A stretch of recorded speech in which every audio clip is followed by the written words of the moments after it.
In this video, I say a prayer. Lord, thou art in heaven. I get caught. It's one of those airplanes with the satellite dish on top. They found me. There was And my navigation has impeccable timing. Fudge Factory. Continue straight.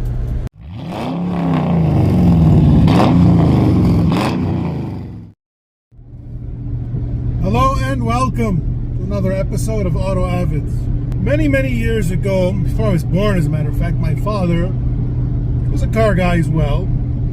And his probably favorite car was a 1972 Cutlass Supeme that he had. I promised myself if I ever found a good one, I'd buy it. Well, that day came a few weeks ago. I found it in El Paso, Texas.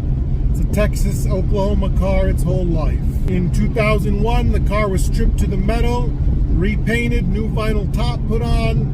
Unfortunately, like all of them, around the back of the vinyl top where the trim is, there's a little bit of bubbling. But other than that, the car is very solid, even the frame. So I flew down here, took a look at it, it checked out, and I'm driving it back home to Detroit. My father doesn't know that I bought it, so I would like for this to be as uneventful as possible. You can see the mountains behind me. I'm literally in the middle of the desert. I got out of El Paso, I drove for a few hours, stopped, put gas, got something to drink, and I'm continuing. I'm keeping it around 55, 60 miles an hour, and I'm just gonna keep trucking. Oh Lord, thou art in heaven. Bless this chariot and this journey. Guide me home through the path of righteousness and protect me from all that is evil. Amen. Let's get to it.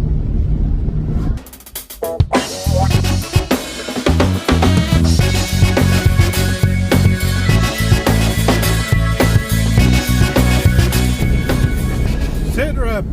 Done 110 miles since the last check-in. It's getting 18, 19 miles to the gallon. I'm doing 60, 65.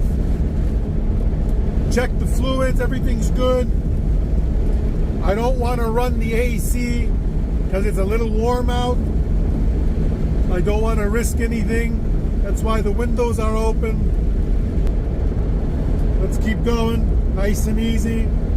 Hopefully things will be just fine.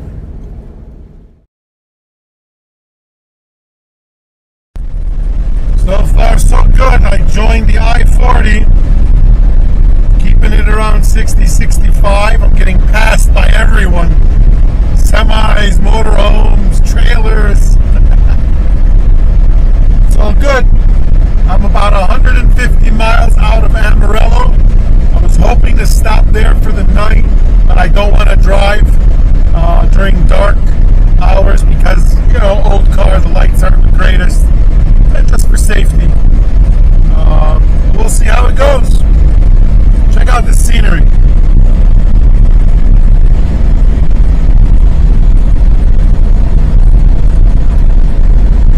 All God's country, as far as the eye can see.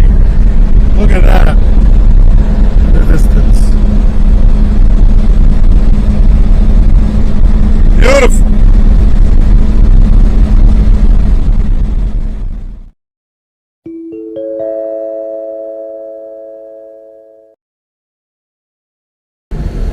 Today is day 2. Oh shit. It's one of those airplanes with the satellite dish on top. Uh-oh. They found me. I'm just about 80 miles west of Tulsa. So far so good, just taking it easy.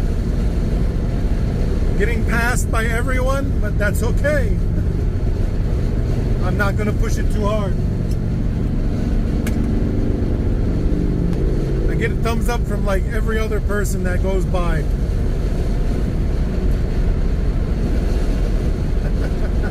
Some kid in the back seat of his mom's minivan just dropped his jaw.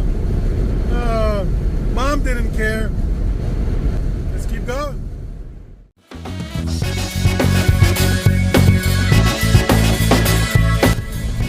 It just turned. 15, but it's actually 1:15.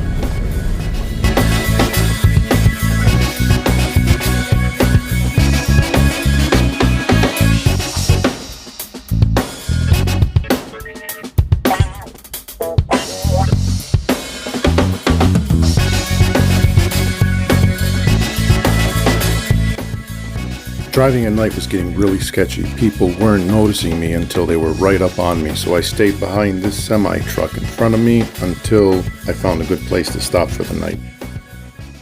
Day 2 of driving is come to an end. I crossed into Central Time Zone, so it's, or almost did, so it's late. I was hoping to drive for another hour, but I'm tired. I drove for 13 hours. I was hoping to only have a few hours to drive tomorrow, but it's looking like without stops 12. So I need to be out of here by 8 in the morning, and I'm not going to get home till 10, 11 at night, it looks like again. So yeah, next time if I ever do this, I'll fly down, inspect the car, and then have it shipped no matter the cost. It's just time. It's taking so much time. Day 3. Morning of day 3, I should say. Yeah, this is taking a lot longer than I thought, but c'est la vie. Let's see.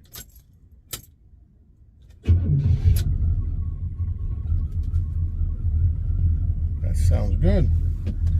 Let's top off the fuel, check the fluids, and start driving. I'm tempted to just get a U-Haul or something and tow it the rest of the way. It's proven itself, but I can't find any. Everywhere I check, they're sold out. So let's see how it goes. So there's some construction on the 44. And I didn't want to sit in traffic with this thing because, you know, older cars overheat easy. And I got off the freeway, and lo and behold, right next to us was Route 66. What better road to take in an old classic car than Route 66?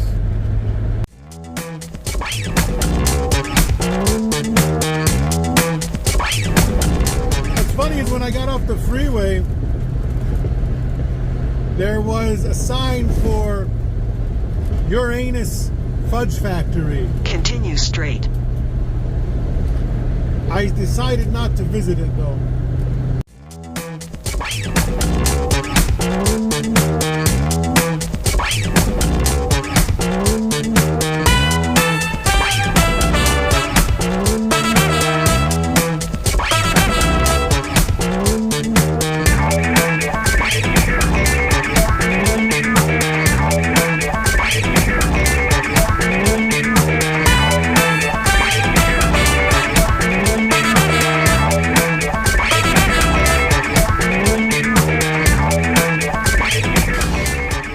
Okay, I thought I felt it running hot, so I pulled over, and apparently it's not. It's not. It was, I opened the hood and it was calm under there. It wasn't too hot. I got my face right up on it and it was normal.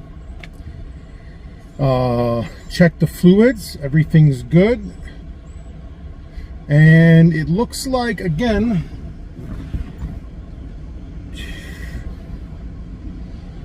like 210 miles, 215 miles to 11 gallons almost. That's not bad.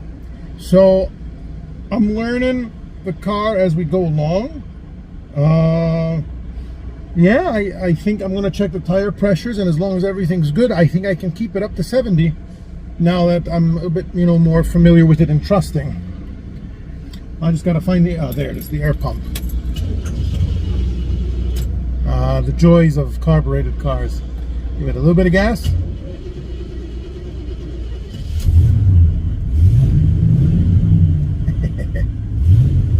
Whole car does that thing.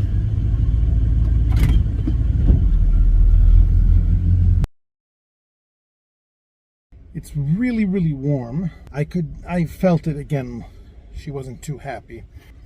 And I gave it gas. I could hear a little clack, clack, clack, clack, clack. The oil was just at the add mark. I've been sitting for about 20 minutes, 25 minutes now. About 185 miles out of Indianapolis.